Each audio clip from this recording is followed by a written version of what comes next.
à Saint-Denis.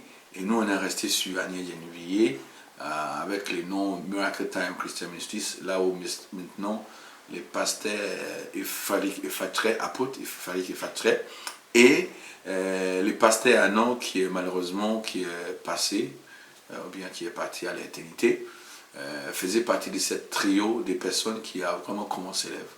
Donc voilà un peu l'historique. Bon, après il y avait d'autres églises qui ont qui sont arrivées par la suite, mais si on parle vraiment du noyau à l'époque, c'est l'apôtre Frédéric Efatray, le pasteur Anon qui est décédé, et moi-même, et qu'on a commencé, et puis les pasteurs à Pierre, je ne sais pas si maintenant il y a un pasteur, j'ai entendu qu'il était nommé pasteur, c'est là où il est maintenant intégré, ou bien il est venu nous aider, et c'est lui vraiment qui a commencé l'église de Pentecôte à l'époque. Voilà, donc voilà un petit historique par rapport à comment l'église qui était dirigée ou qui est dirigée par les Ghanéens ont commencé en France. Merci beaucoup, pasteur. Donc là, vous pouvez me parler de cet lieu où on est tout de suite, s'il vous plaît. D'accord.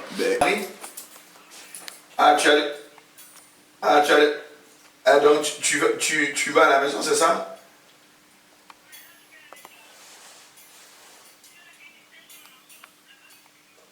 Mais moi je suis à l'église, c'est sur ton chemin. Comment? Voilà, c'est tout droit. C'est sur ton chemin, c'est pour ça que je t'ai demandé de passer ici. Ici, c'est l'église Firm Founders International Ministries. Nous sommes là depuis presque bientôt 15 ans. Wow. Et Dieu nous a fait grâce. J'ai commencé ici. En fait, j'ai commencé à Paris. Et puis à un moment donné, Dieu a voulu que je monte ici en Seine-et-Marne, là où j'ai commencé cette église Firm Founders International Ministries. L'église est internationale parce que par la grâce de Dieu, nous avons 14 nationalités différentes. Et le culte se fait normalement ou bien généralement en anglais-français. C'est une riche communauté et Dieu fait beaucoup. C'est une église qui est une population plus jeune, on va dire 18-25. Bon, bien sûr, on a des adultes, mais les jeunes sont de plus en plus nombreux parce que, quelque part, je sais que ça, c'est la vision que le Seigneur m'avait donnée, plus par rapport à la jeunesse. Et puis, bien sûr que la jeunesse, plus tard, vont devenir les grandes et ils vont continuer l'œuvre que nous avons commencé. Donc, voilà, en général, nous réunissons ici tous les dimanche. Pour l'instant, on a su 2 cultes. Le premier culte, c'est 9h à 11h. Le deuxième, c'est midi à 14h. On a une heure de pause. Et dans la semaine, nous avons mercredi pour les réunions ou enseignements ou la prière. Et vendredi, nous avons la prière de 20h à 22h. Une fois par mois, nous avons une soirée spéciale que nous appelons Soirée dans sa présence. Là où nous passons un moment de qualité, 2 heures non-stop dans les louanges d'adoration. Parce que nous croyons sincèrement que les louanges et l'adoration font partie de notre culte agréable pour notre Dieu. Voilà, donc si ça vous arrange ou si vous permettez, je vais vous faire visiter les locaux pour faire connaissance encore plus davantage. Merci beaucoup. Ça vaut. Yeah. Donc, et là, c'est votre bureau. Oui, on était dans mon bureau. Ici, c'est une salle pour l'école du dimanche. On a plusieurs âges. Et ici, c'est des... Il ne faut pas que je dise des n'importe quoi. C'est des 6 à 12. Okay. 6 à 12. Ok. Voilà. Et ici, présent? Ici c'est devenu comme une salle d'accueil, une salle d'attente aussi, quand quelqu'un vient de... Bon, comme on n'a pas assez de place aussi, donc c'est ici qu'on garde le robe de la chorale. Ici, c'est un petit grenier qu'on met un peu de n'importe quoi. Il y a un peu de tout. Il y a quand même beaucoup d'espace là. Ouais, il y a beaucoup de place, donc on met un peu de grenier. On essaie de l'arranger. Ici, c'est une place qui est bon. Si les gens veulent faire des bureautiques, des photocopies, je ne sais pas quoi, ils vont faire. Voilà. Donc, c'est ça.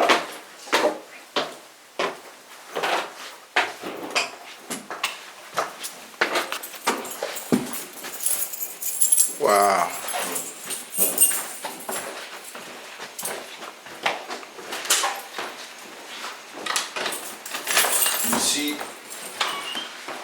cette salle. Mhm. Ça, c'est une salle pour les plus grands. D'accord. Et 13 à 17. Ah, Parce d'accord. que avant que les gens jeunes, en fait, ils viennent vraiment à intégrer les grandes ou les adultes, ils ont l'église ici. Donc ça, c'est dit 13 à 17. 13 à La classe 17. 13 à 17. Donc, ils ont les classes aussi, tous les dimanches matin. Et là, ils sont une vingtaine, 25. Ah, d'accord. Merci beaucoup, Pasteur Benefo. Bon, moi, j'aimerais bien savoir quelque chose. Oui. Pourquoi Miracle Time ou Pentecost, au lieu d'avoir une église, un exemple là, comme Ghana Church in France.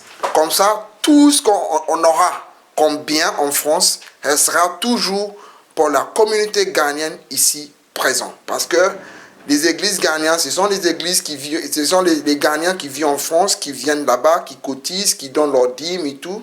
Comme ça, s'il y a des biens, ça reste toujours pour nous. Très bonne question. En fait, quand on regarde bien ou on fait attention à ce que la parole de Dieu dit dans le livre des Actes des Apôtres, on voyait bien que l'Église avait commencé après les Pentecôtes, justement, et il y avait les instructions ou la commission qui a été donnée que vous serez mes témoins dans toute l'extrémité du monde. Donc aujourd'hui, je pense que c'était pas mal en soi que l'Église soit répandue partout en France. C'était pas mal du tout qu'il y a eu une Pentecôte, il y a eu Miracle Time ou quoi que ce soit. Parce que moi je pense qu'aujourd'hui l'Église, si je peux faire une petite allusion par rapport à les restaurants, chacun mange là où il se sent bien.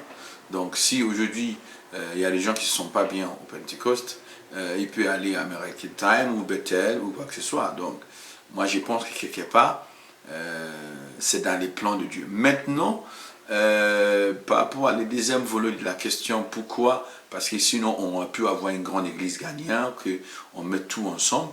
C'est là où je pense que je suis tout à fait d'accord avec vous, de l'essence que si on pourrait au moins avoir un projet, que les Ghanéens en France pourraient avoir une grande salle que l'église peut partager, parce que je sais que dans d'autres pays ils font ça, et ça va nous revenir moins cher, parce qu'on sait qu'aujourd'hui, un des problèmes majeurs pour les églises en France, c'est vraiment trouver une salle. Donc si l'église peut se réunir ensemble pour trouver une grande salle qui peut être partagée, c'est pas mauvais du tout, parce que je sais qu'il y a des gens qui vont pas voulu directement ou bien être d'accord, mais aujourd'hui, soit si on veut pas. Quand on regarde par exemple la Briche, presque toutes les églises sont là.